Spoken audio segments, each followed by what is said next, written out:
Seguimos. El motivo de consulta. Les he dicho, ¿no? Una cosa es lo que traen y muchas veces es otra cosa el verdadero problema.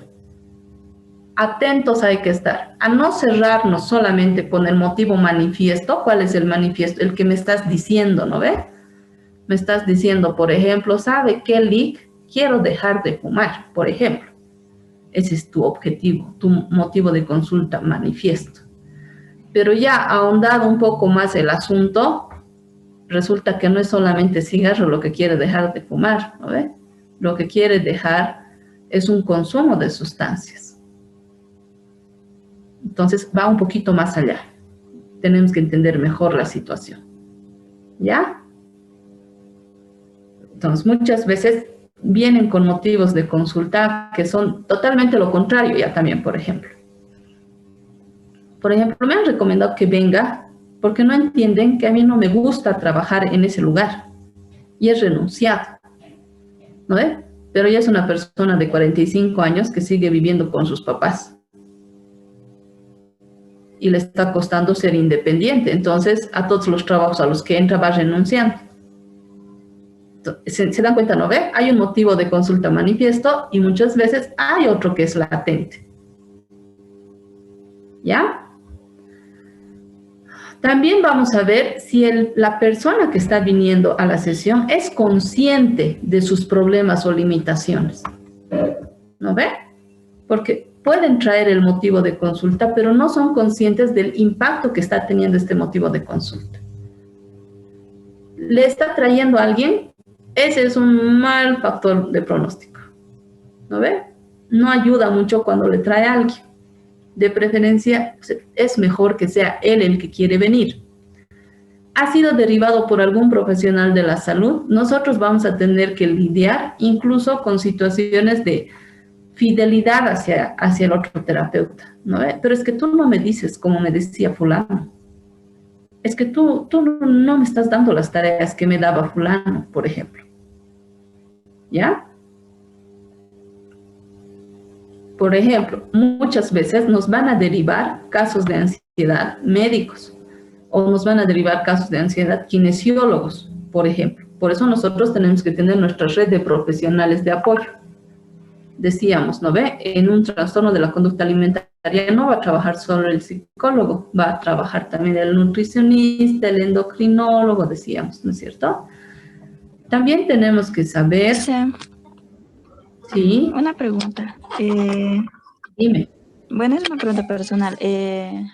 Alguna vez también algún médico me derivó al psicólogo y durante las sesiones que iba, la psicóloga siempre me recomendaba ir a su iglesia. Ya. Y la verdad a mí no me sentía cómoda con eso y ya no fui. Cambié más bien de psicólogo y yo eso quería preguntarle si eso es bueno, es malo. No es recomendable. O es recomendable o no. No es recomendable. Por ejemplo, yo soy cristiana y han venido personas ateas. Entonces, yo les explico, ¿no ve? Lo que les estoy explicando a ustedes en la primera sesión. Y alguna vez yo les he dado algún libro, como por ejemplo el libro de Stamateas. O ahorita no me acuerdo el libro cómo se llama el autor, pero es un libro para trabajar las fobias, específicamente la emoción tóxica de la vergüenza, porque la vergüenza va muy relacionada con el miedo, ¿ya? Es una emoción compleja a razón del miedo. Y el paciente me mira, ¿no? Y me dice, pero Carolina, tú sabes que yo soy ateo. Y yo le digo también, ¿no? El momento en el que yo quiera darte o recomendarte un material que tenga un enfoque espiritual, yo te lo voy a decir, porque vos estás en todo el derecho de decirme, yo no quiero leer esto, te lo voy a decir. Entonces, en eso hay que ser claros y hay que saber separar, ¿no ve? Porque es como si yo a ustedes les dijese, todos tienen que ser humanistas. Yo no puedo hacer eso, es decisión de cada uno, ¿no ve? Lo mismo es si yo le estuviera recomendando ir a la iglesia. Yo no tengo que hacer ese trabajo. Yo eso lo tengo súper mega archiclaro, les cuento. el que hace ese trabajo es otro. Yo no, eso no está dentro de mis competencias. ¿Ya? Entonces, no está bien. Ahora, cuando nos derivan, por ejemplo, la base psicológica de todas, de la gastritis, la vesiculitis, apendicitis, ¿cuál será?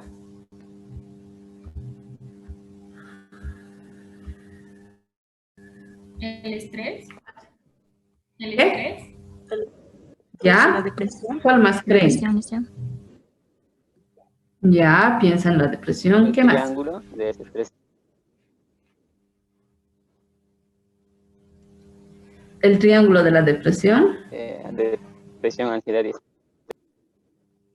Quizás Ya. alguna fobia también podría ser. Ya.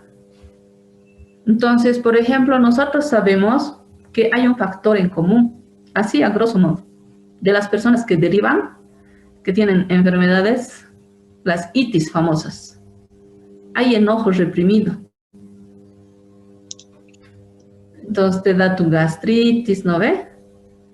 Te da la apendicitis. Hay enojos reprimidos que no se están sabiendo elaborar. Entonces, los médicos que entienden el modelo biopsicosocial de intervención, ¿no ve? Saben que con solo darle las tabletitas no van a resultar en nada. Entonces, ¿cuál de ustedes tiene alguna itis, diré? En la universidad, en psicología, ¿no ve? Yo he tenido una amiga que durante 7 años sí o sí tenía que tomarse su ranitidina por su gastritis, ¿no ve? Hasta que ha podido trabajar en sí misma y a día de hoy ya no toma sus ranitidinitas. ¿No ve? Entonces, eso tenemos que ser conscientes. Vamos, a medida que vamos trabajando, vamos desarrollando esos conocimientos, ¿no ve? Porque todo tampoco podemos conocer. ¿Cuánto nos faltará por conocer? ¿Cuánto nos faltará a nosotros que, por ejemplo, el que ha sido nuestro director y ha sido nuestro, ¿cómo se llama? Decano, ¿no ve? El doctor Caballero sabe que en tantos años de experiencia ha logrado. Entonces, ¿qué más? Seguimos. Les decía, ¿no ve? Es importante saber desde cuándo se están presentando los síntomas. ¿En qué época se ha presentado? ¿De qué forma se ha presentado? ¿Ha habido algún evento que ha sido desencadenante para que se presenten estos síntomas? ¿O más bien han sido síntomas que se han ido presentando poquito a poquito y cada vez se han ido aumentando? ¿O ha sido un evento así altamente estresante, altamente traumático que ha hecho desencadenar todos estos síntomas? ¿Cuál es la causa o motivo de estos síntomas? ¿No es cierto? Según la apreciación de él, no según mi apreciación. ¿Ya? ¿Ha habido un factor desencadenante? ¿No ve? ¿A qué se refieren las demandas vitales? ¿A qué creen que se refieren las demandas vitales?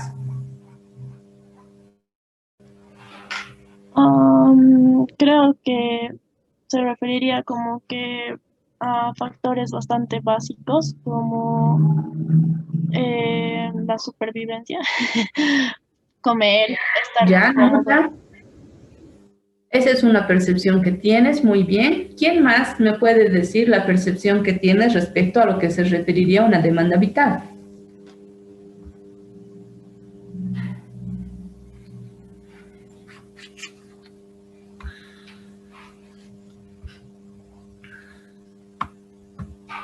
¿Quién más? Quizás sí también por el caso, bueno, en el caso de un diagnóstico terminal. Ya, hay un diagnóstico terminal. ¿Qué más?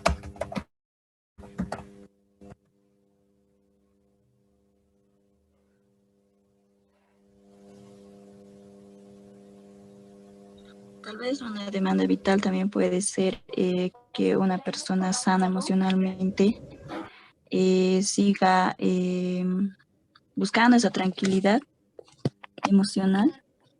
¿Ya, Lorgia?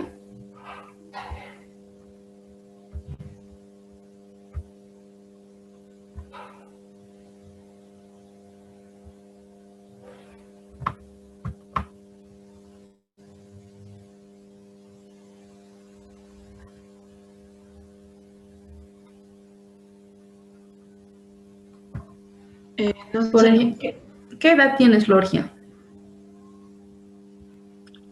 32 años, Lice. Ya. Entonces, a lo largo de las etapas del desarrollo hasta los 32 años, hay ciertas situaciones que se te van a ir presentando. Por ejemplo, en la adolescencia, los cambios en el físico, en la anatomía. ¿No? Cuando estés en el bachillerato, orientación vocacional para saber qué carrera voy a estudiar. Cuando estés con un enamoramiento importante, un enamoramiento significativo, ya han terminado. Aprender a adaptarse a la nueva situación de soltería. Antes de casarte, por ejemplo, que te den consejería prematrimonial. Y así sucesivamente. En cada etapa del desarrollo hay demandas específicas para cada etapa. Me voy a casar, no estoy consiguiendo trabajo, ya estoy en exámenes finales y situaciones así, ¿ya? Son tipos de demandas que se pueden presentar, que son características de esa etapa del desarrollo. Ahora, atentos, vamos a ver un video, ¿ya? Muy bonito, lo sigo a este colega. No sé si lo han visto, les recomiendo que lo vean. Supongamos que después de una temporada en la que las cosas no van del todo bien, después de darle un montón de vueltas al asunto y de valorar distintas opciones, al final te decides a buscar ayuda profesional y llamas a un psicólogo. Espérenme un ratito, no sé por qué está teniendo problema el video justo de las presentaciones que tengo con ustedes.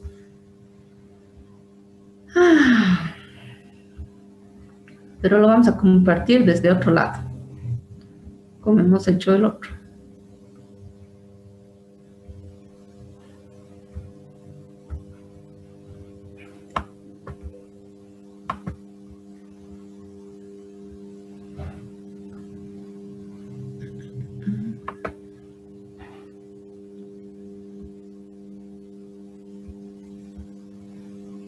Supongamos que después de una temporada en la que la... Ahora sí.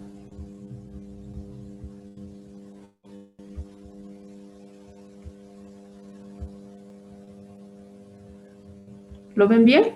Las cosas no van del todo bien, después de darle un montón de vueltas al asunto y de valorar distintas opciones, al final te decides a buscar ayuda profesional y llamas a un psicólogo.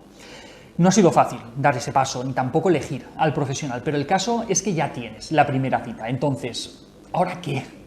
Todos hemos ido antes muchas veces al médico, al dentista, a la óptica, pero al psicólogo, ¿cómo es una visita en el psicólogo? Pues bien, hoy vamos a ver algunas de las dudas que se plantean con más frecuencia antes de la primera visita al psicólogo.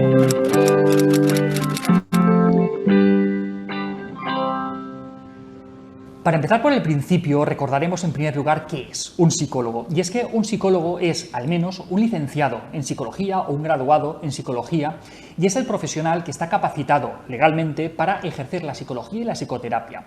En este sentido, está bien remarcar que un psicólogo no es un médico, ni tampoco receta fármacos. Eso lo hacen los psiquiatras, que sí que son médicos. Con frecuencia, de hecho, al pensar en un psicólogo, automáticamente tendemos a asociar este término con la psicoterapia. Y aunque es verdad que la psicoterapia o la psicología clínica es una de las áreas más conocidas de los psicólogos, también hay psicólogos que se dedican a otras cosas, como por ejemplo la psicología escolar, la psicología social, psicología del deporte, neuropsicología, la psicología básica, por poner algunos ejemplos. Entonces, ¿qué sería exactamente la psicoterapia? Pues la psicoterapia, y vayámonos a la definición de lo que es la psicoterapia, sería el tratamiento ejercido por un profesional autorizado que utiliza medios psicológicos para ayudar a resolver los problemas de un paciente en el contexto de una relación profesional. Vamos a ver con un poquito más de detalle algunos de estos elementos. La psicoterapia es un tratamiento ejercido por un profesional autorizado. ¿Qué quiere decir esto? Pues que no se trata de una persona con una formación cualquiera, sino que, como hemos dicho, al menos se trata de una persona con una formación universitaria. Antes se trataba de una licenciatura, ahora hablaríamos de grado, y posteriormente probablemente haya cursado estudios de posgrado para especializarse en esta área. También se señala en esta definición que el tratamiento se da en el contexto de una relación profesional, es decir, no es un amigo con el que te tomas un café o unas cañas y escucha tus problemas, es una relación profesional en la que una persona convenientemente formada presta los servicios y conocimientos que tiene a la otra persona. ¿Quién puede necesitar la ayuda de un psicólogo? La terapia psicológica está dirigida principalmente a dos grupos de personas. Por un lado, está orientada a personas que tienen un trastorno psicológico, por ejemplo, ansiedad, depresión, fobias, anorexia, bulimia, adicciones. En estos casos, el principal objetivo de la terapia sería, en primer lugar, el control de los síntomas que se presentan y, en segundo lugar, el aprendizaje de estrategias y de habilidades que prevengan la reaparición de esos síntomas. Pero, por otro lado, aparte de para tratar los trastornos psicológicos, la terapia también está orientada al crecimiento personal y a la solución de problemas. No es necesario presentar un trastorno psicológico para poder beneficiarse de la ayuda psicoterapéutica. Dentro de este grupo de clientes encontraríamos, por ejemplo, dificultades de adaptación a nuevas situaciones vitales, como por ejemplo un duelo, una separación, un cambio de residencia, mejora de habilidades personales, asertividad, autoestima, habilidades sociales, estrategias de afrontamiento, asesoramiento en procesos de toma de decisión y de solución de problemas a nivel familiar, laboral, personal. También la orientación y el asesoramiento a padres sobre temas relacionados con la crianza y con la educación de los hijos, la mejora en el rendimiento escolar, aprendizaje de técnicas de estudios. Todo esto también forma parte de la psicoterapia. ¿Y de qué tipo de terapia estamos hablando? Pues probablemente hayas oído hablar de diferentes tipos de terapia, el psicoanálisis, la gestalt, el conductismo. Pues en mi caso yo trabajo desde el modelo cognitivo-conductual, es decir, esto es una orientación fundamentalmente práctica, que está destinada a solucionar con la mayor brevedad posible los problemas que llevan a una persona a acudir a consulta. Este tipo de terapia, la cognitivo-conductual, es el tipo de terapia que ha demostrado mayor efectividad y que ha recibido el mayor apoyo de la comunidad científica. ¿En qué consiste el tratamiento? Pues el tratamiento va a depender en gran medida del problema que presentes. De todas formas, hay algunos puntos en común a todos los casos. La psicoterapia, desde este marco cognitivo-conductual, constaría de 4 fases. Y no tengo un diván en la consulta, olvidaos de eso. La primera fase sería la evaluación, que suele consistir en un par de sesiones en las que se recoge la información necesaria sobre el problema que presenta el paciente para poder hacer un plan de tratamiento individualizado. En una segunda fase, a la que se suele dedicar una sesión más o menos, se le ofrece a la persona, al paciente, toda la información que hemos recopilado sobre su problema, así como también una explicación detallada de cuál va a ser el plan de tratamiento y la hipótesis de trabajo que nos marcamos. La tercera fase sería el tratamiento propiamente dicho, donde el paciente va a aprender nuevas estrategias para enfrentarse a sus problemas y va a aprender a modificar sus pensamientos dañinos, lo que le ayudará un poco a mejorar y a reducir su malestar. A veces se mandan actividades para realizar entre las sesiones, para poder practicar y para poder generalizar los aprendizajes que se hacen en consulta. ¿Qué cuánto dura esta fase? Pues es variable, en función del problema concreto que tenga el paciente. Pero una duración entre 10 y 15 sesiones suele ser algo bastante frecuente. En algunos casos será menos y en otros se requerirá alguna sesión más. Y finalmente, cuando se consiguen los objetivos del tratamiento, pasaríamos a la cuarta fase, al seguimiento. En esta fase las sesiones son cada vez más espaciadas en el tiempo, quizá cada mes, cada 2 meses o incluso más. Y cuando se comprueba que la mejoría que hemos buscado durante el tratamiento se ha consolidado, se le da el alta al paciente. ¿Y qué frecuencia y qué duración tienen las sesiones? Pues al igual que la duración del tratamiento, la frecuencia de las sesiones viene determinada al final por el caso concreto que presenta cada paciente. De todas formas, es frecuente que las primeras sesiones tengan una frecuencia cada semana o cada 15 días habitualmente. Y conforme vamos consiguiendo los objetivos, pues las sesiones se van espaciando cada vez un poco más en el tiempo. Y en cuanto a la duración de las sesiones, lo más habitual, y también es mi caso, es hacerlas de alrededor de 1 hora, aproximadamente unos 50 minutos más o menos. Así se puede mantener la puntualidad entre las citas sin hacer esperar a nadie. Esto da tranquilidad a quien viene, ya que sabe cuándo empieza y cuándo acaba, por lo que cuando vengas pues puedes hacer planes tranquilamente para después de la sesión, sin tener miedo a no saber cuándo vas a acabar. Si te estás planteando venir a mi consulta y tienes otras dudas de tipo más concreto como tarifas, dirección, cómo llegar o si simplemente quieres darle un vistazo al currículum, puedes pasarte por la web albertosoler.es. Y hasta aquí otra píldora de psicología, espero que os haya gustado. Si es así, no os olvidéis de compartirlo, de darle al like y de suscribiros al canal de Píldoras de Psicología en YouTube. Allí encontraréis muchos más vídeos sobre estos temas. Muy bien. ¿Qué han visto? ¿Qué pueden rescatar de este video, de lo que refiere este psicólogo?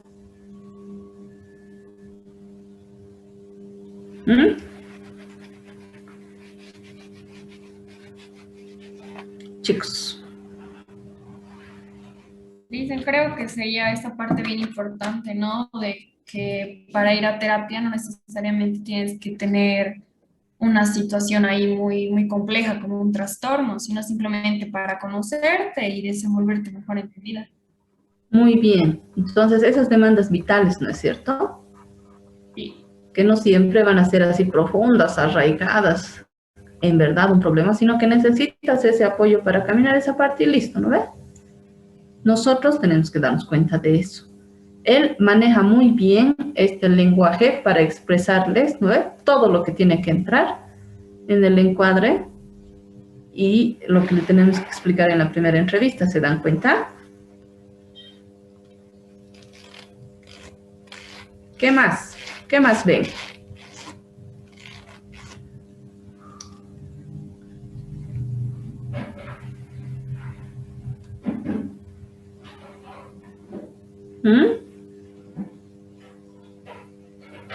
¿Qué más ven?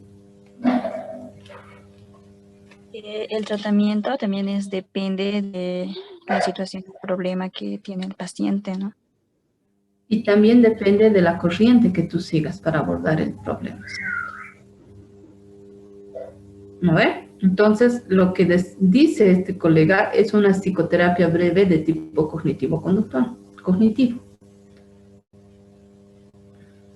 que más o menos oscila en esa cantidad de sesiones. Depende de el enfoque sobre el cual vos te quieras manejar. Ahora, retomando lo que decía la doctora Huisi, ¿no es cierto? Cuando les ha dado un caso de una persona que reincidía, me parece, ¿no es cierto? No se terminaba de resolver el problema, ¿es así? ¿Puede repetir la pregunta, por favor? No la entendí muy bien. Me han dado a conocer un caso que les daba la doctora Huisi, ¿no es cierto? En la primera sesión que habían tenido. Sí. ¿Pueden volver a explicarme ese caso? Era un caso de un señor de aproximadamente 40 años que había visto como uno de sus trabajadores había muerto enfrente de él. Ya. Este señor empezó a tener como que ya lo clasificamos como un tipo de trastorno porque empezaron a ver, ya no comía muy bien, no dormía muy bien y había un tercer factor que también era alarmante en él. Pero se había vuelto como que algo distante, si es que mal no recuerdo, con su familia. Ajá. Entonces, podría deberse a un caso de estrés postrauma, por ejemplo, ¿no ve? Ha vivenciado una situación altamente traumática. Pero, ¿y qué pasa si haríamos la intervención, en este caso cognitivo-conductual, y ya come mejor, ¿no ve? Esos tres aspectos sintomáticos sobre los cuales han trabajado han mejorado, pero ya también se presentan otros. ¿No ve? Entonces se han sanado estos y otros están presentándose. Entonces ahí nos damos cuenta de que este enfoque cognitivo-conductual es práctico, trabaja de manera práctica. La evidencia científica, los estudios que han hecho, es para corroborar si estos tres síntomas que ha traído en esta ocasión han podido disminuir y desaparecer. Hasta ahí va la investigación, ¿ya? Pero se han hecho también otros tipos de estudios de otras corrientes en las que han hecho seguimiento a estos pacientes y han visto que aparecen luego otros síntomas. ¿No ven? Y es como les decía, el síntoma camina, muta. Entonces eso hay que cuidar, ¿ya?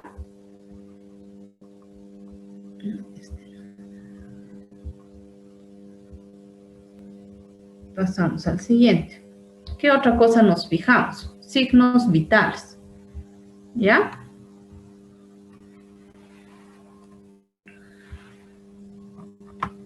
Entonces, dentro de los signos vitales, vamos a ver aspectos afectivos. ¿A qué nos referimos con los aspectos afectivos? Nos referimos a que tenemos que analizar si esta persona que está viniendo a la sesión es sensible a la estimulación afectiva y en qué grado se sensibiliza. ¿Ya? También tenemos que ver si la sensibilidad que nos está mostrando responde principalmente a intereses propios, ¿no ve? o si es capaz de ser sensible a lo ajeno, a lo que les pasa a los demás, a lo que sienten los demás. ¿No ve lo que dice Gardner? Esta inteligencia intra e interpersonal es un recurso importante que nosotros tenemos que tomar en cuenta en las sesiones de cara a la intervención posterior, ¿ya? ¿Empatiza o no empatiza? A eso nos referimos.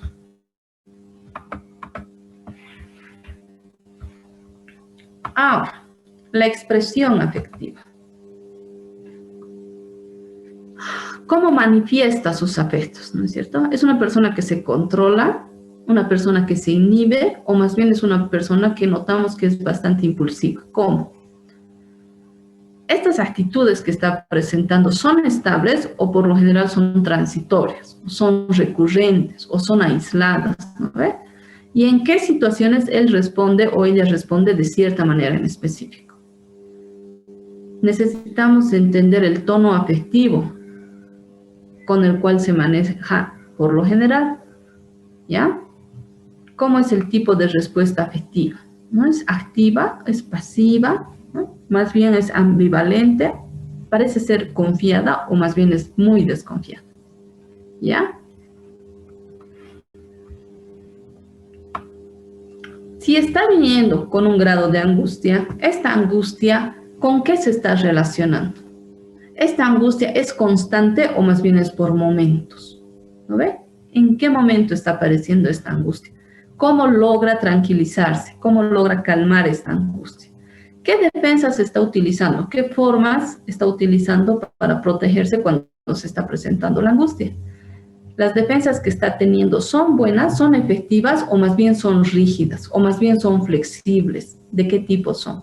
¿No ve? ¿Puede llegar a calmarse solito o es necesario que tenga que recurrir a otras personas o es necesario que recurra a medicamentos, por ejemplo? ¿No ve?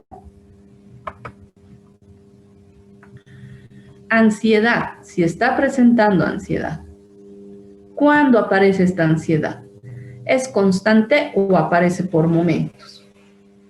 ¿Con qué está relacionando el paciente los estados de ansiedad que está presentando? ¿No? O sea, ¿qué está desencadenando los estados de ansiedad?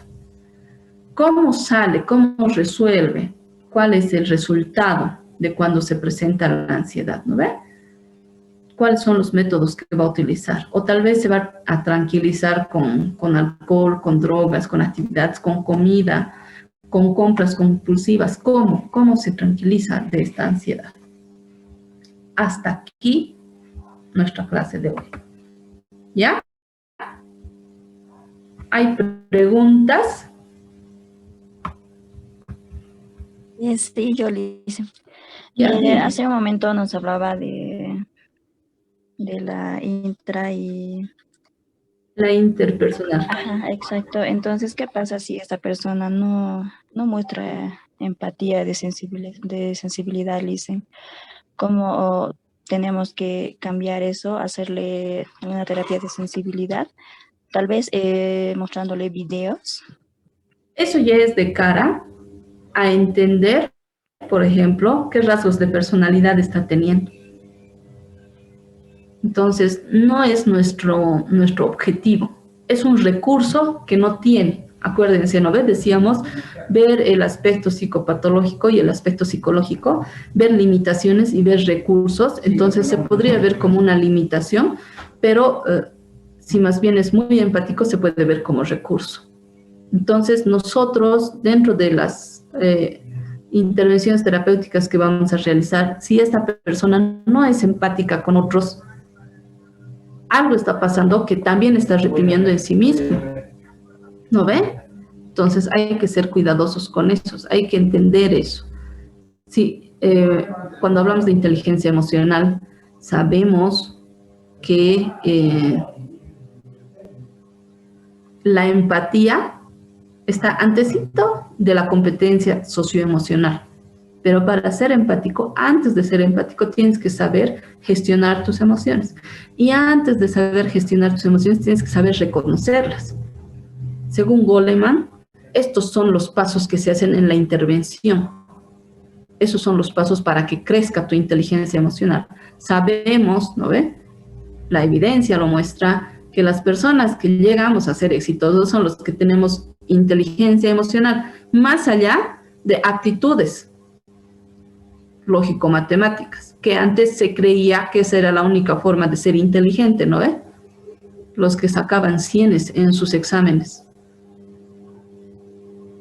Pero ¿de qué te sirve sacar 100 en tu examen si no sabes reconocer por qué te comes tanta comida a medianoche, digamos?